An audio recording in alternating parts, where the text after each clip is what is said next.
Ada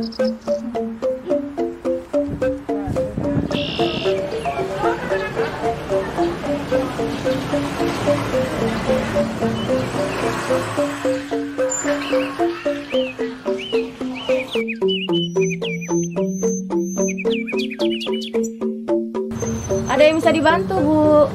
Nyari napi. Mau lihat-lihat dulu nggak, Bu? Niki berapa harganya per meter ya, Bu? Ini 95 per meter. Kualitasnya bagus, Niki, Bu. Bagus nih. Harga pas ya, Bu? Nggak bisa kurang. Oh, nggak bisa, Bu. Covid makin, bahan bakunya sulit. Ya, sepi nih, ke. Oh, kalau begitu masalahnya, kenapa Ibu tidak bentuk koperasi saja dengan teman-teman pengrajin yang lain, Bu? Koperasi? Memangnya bisa bentuk koperasi, Bu? Koperasi itu bukan tempat orang minjem uang ya? Memang gampang orang bentuk koperasi? Oh, tidak begitu, Bu. Memang salah satu usaha koperasi itu salah satunya simpan pinjam. Tapi masih banyak usaha koperasi yang bisa dilakukan yang lainnya, seperti misalnya koperasi produsen, koperasi konsumen, koperasi jasa, koperasi pemasaran, dan koperasi simpan pinjam.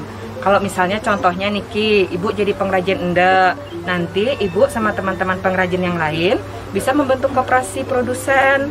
Jadi sama-sama mendukung untuk bahan baku atau bahan-bahan pembuatan kain endek Nike. Nanti untuk usaha tambahan, Ibu bisa menggunakan usaha pemasaran dan juga bisa ditambah usaha jasa, Bu. Misalnya jasa tukang jahit endek, seperti itu. Kalau Ibu memang hanya untuk koperasi simpan pinjam, itu kegiatannya hanya simpan pinjam saja. Tidak boleh ada usaha lainnya. Seperti Nike. Untuk pembentukan koperasi juga sekarang sudah dimudahkan, Bu, dengan Undang-Undang Cipta Kerja Nike. Jadi, Ibu hanya butuh 9 orang anggota untuk bisa membentuk koperasi. Untuk modal koperasi juga itu tidak ditentukan, Bu, berapa modal minimalnya. Jadi nanti Nike berdasarkan kesepakatan Ibu dan anggota yang lainnya. Dalam rapat anggota Nike nanti disepakatin. Jadi semakin banyak anggota, beban Ibu untuk modal akan jadi semakin ringan. Modal koperasi Nike dapat dari simpanan pokok dan juga simpanan wajib. Oh, begitu. Ternyata tidak sesulit yang saya bayangkan. Terus selain itu napi aja keuntungan saya kalau bisa bentuk koperasi Nike, Bu? Keuntungannya Nike, yang pertama tentu saja Ibu akan mendapatkan sisa hasil usaha atau SHU. Kemudian yang kedua, Ibu akan lebih mudah dalam mendapatkan modal. Karena makin kan banyak Nike pemerintah menggulirkan modal ataupun hibah kepada koperasi-koperasi.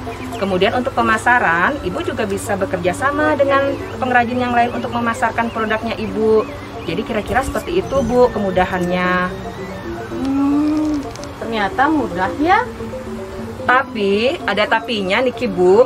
Kalau Ibu mau usaha koperasi Ibu berkembang, Ibu harus menerapkan 7 prinsip koperasi.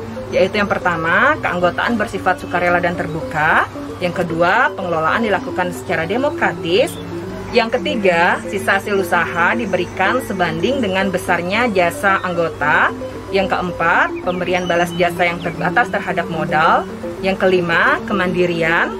Yang keenam, kerjasama koperasi. Dan yang terakhir adalah pendidikan perkoperasian. Jadi itu benar-benar harus Ibu terapkan dalam menjalankan perkoperasian. Oh gitu. Terus sekarang kalau saya mau buat koperasi, sebaiknya saya kemana ya, Bu? Begini ya, Bu, kalau misalnya anggotanya Ibu nanti lintas kabupaten, minimal di 3 kabupaten kota di Bali, Ibu akan menjadi koperasi binaan Dinas Koperasi Provinsi Bali. Jadi Ibu bisa datang ke Dinas Koperasi Provinsi Bali, nanti Ibu sampaikan di sana keinginan Ibu untuk membentuk koperasi dan minta dilakukan penyuluhan perkoperasian oleh petugas penyuluh di sana. Setelah semuanya jelas, nanti Ibu akan diarahkan untuk ke notaris. Nanti notaris akan menjelaskan syarat-syarat administrasi apa saja yang dibutuhkan untuk membentuk koperasi Nike.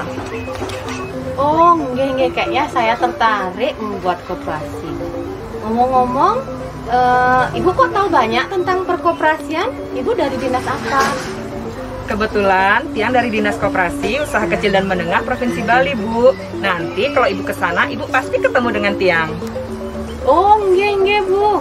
Ngomong-ngomong, Ibu jadi ngambil endaknya? Jadi, Bu, Tiang mau ngambil endak yang Niki, Bu. Niki napi yang merah, Niki becean, Bu. Setelah menyimak video tadi, apakah Bapak Ibu sudah memahami apa itu koperasi?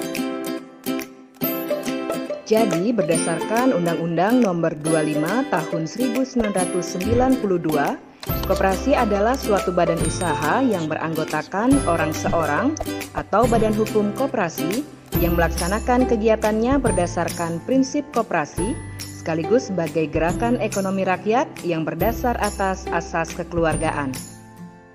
Bentuk koperasi ada dua, yaitu yang pertama, koperasi primer. Koperasi primer adalah koperasi yang didirikan dan beranggotakan orang seorang, minimal 9 orang. Dan koperasi sekunder adalah koperasi yang didirikan dan beranggotakan koperasi, minimal 3 koperasi. Nah, berdasarkan jenis usahanya, koperasi dibagi menjadi 5, yaitu yang pertama, koperasi pemasaran, yaitu koperasi yang memasarkan hasil produksi anggotanya. Kedua, koperasi produsen, yaitu koperasi yang menyediakan bahan baku untuk proses produksi anggotanya. Yang ketiga, koperasi simpan pinjam, yaitu koperasi yang bergerak dalam usaha simpan pinjam. Yang keempat, koperasi konsumen, yaitu koperasi yang menyediakan kebutuhan konsumsi anggotanya.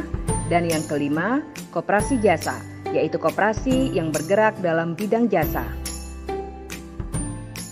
Berdasarkan tingkatannya, koperasi dibagi menjadi 3, yaitu koperasi binaan nasional apabila memiliki anggota lintas provinsi, koperasi binaan provinsi apabila memiliki anggota lintas kabupaten atau kota, dan koperasi binaan kabupaten atau kota apabila anggota hanya berasal dari satu kabupaten atau kota.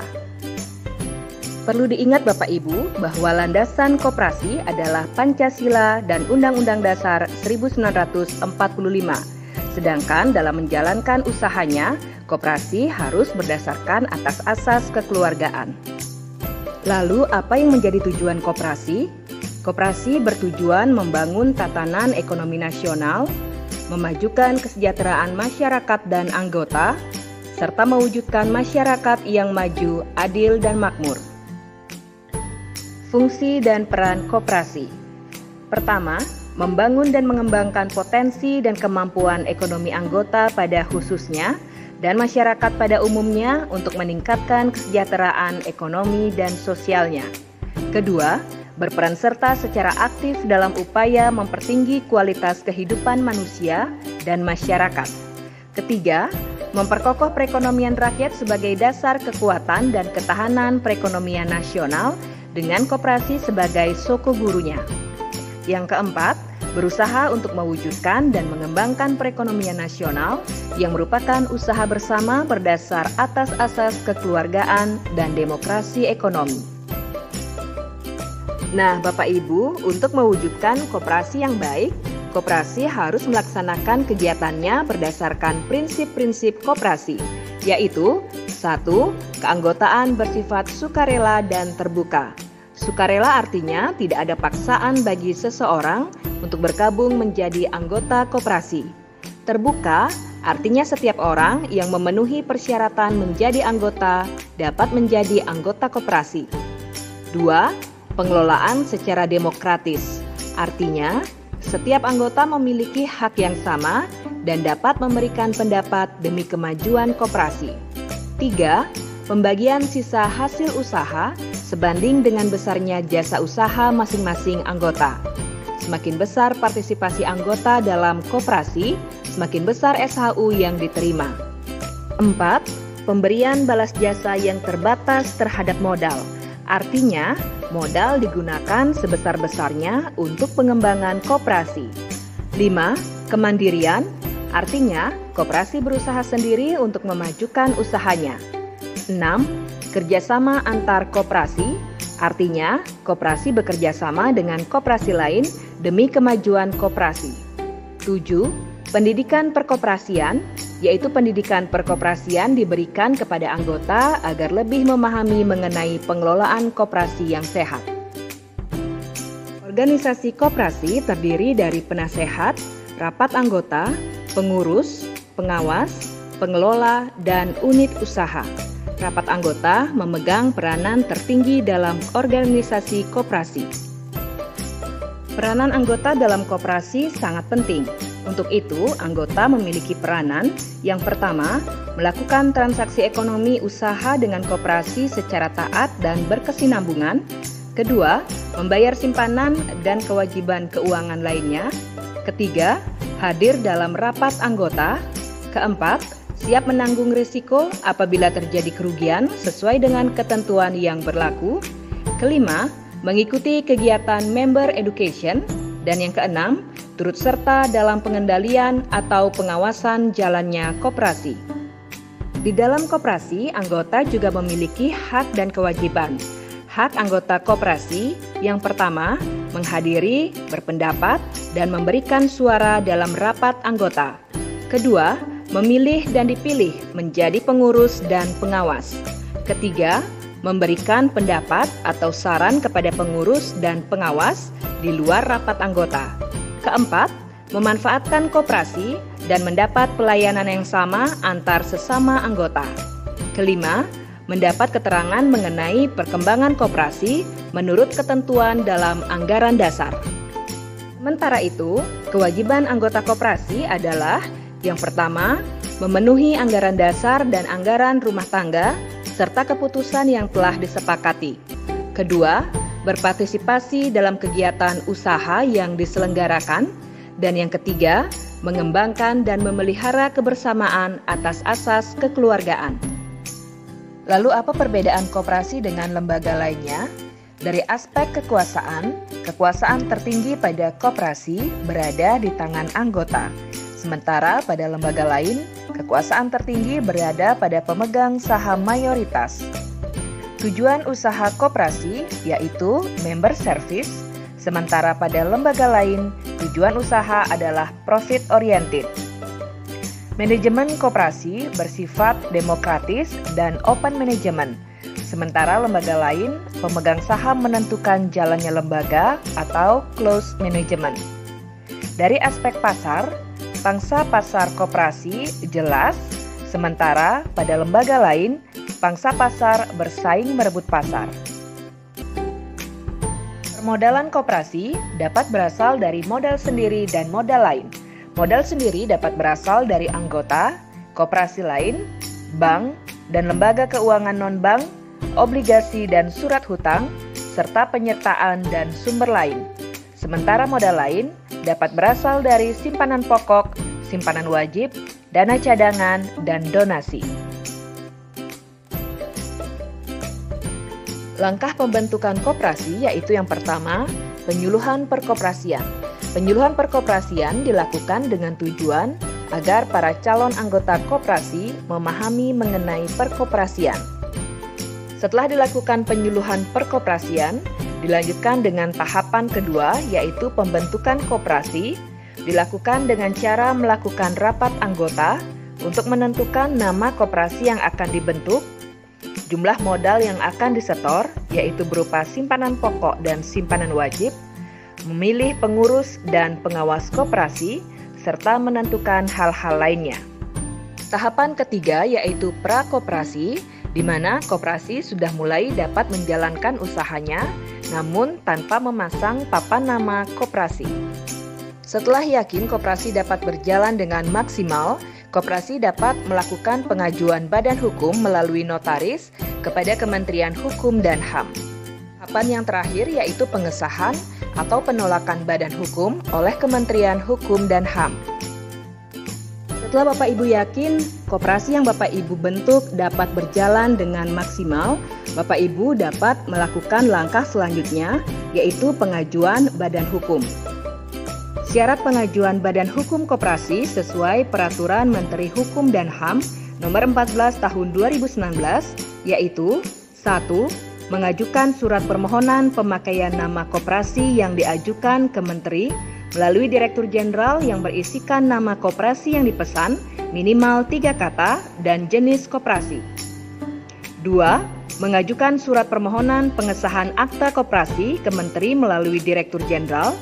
3. Surat kuasa pendiri yang diberikan kepada notaris. 4.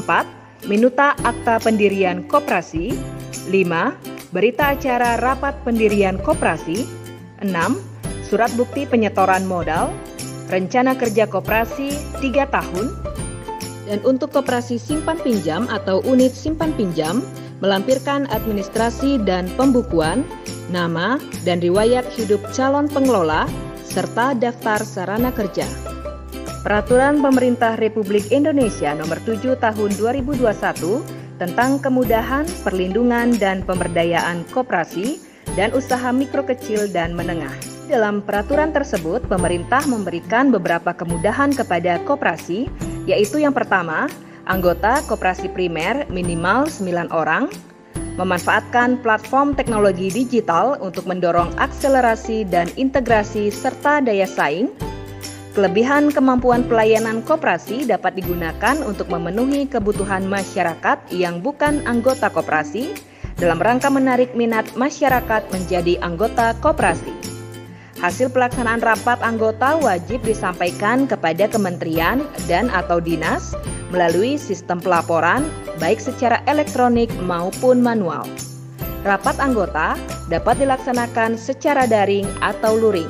Perlindungan kepada koperasi juga dilakukan melalui penetapan bidang kegiatan ekonomi yang hanya boleh diusahakan oleh koperasi, serta menetapkan bidang dan sektor usaha di suatu wilayah yang telah berhasil diusahakan oleh koperasi untuk tidak diusahakan oleh badan usaha lainnya. Dan bentuk perlindungan pemerintah terhadap pemulihan koperasi dilakukan melalui restrukturisasi kredit, restrukturisasi usaha, pemberian bantuan modal, dan pemberian bantuan bentuk lainnya.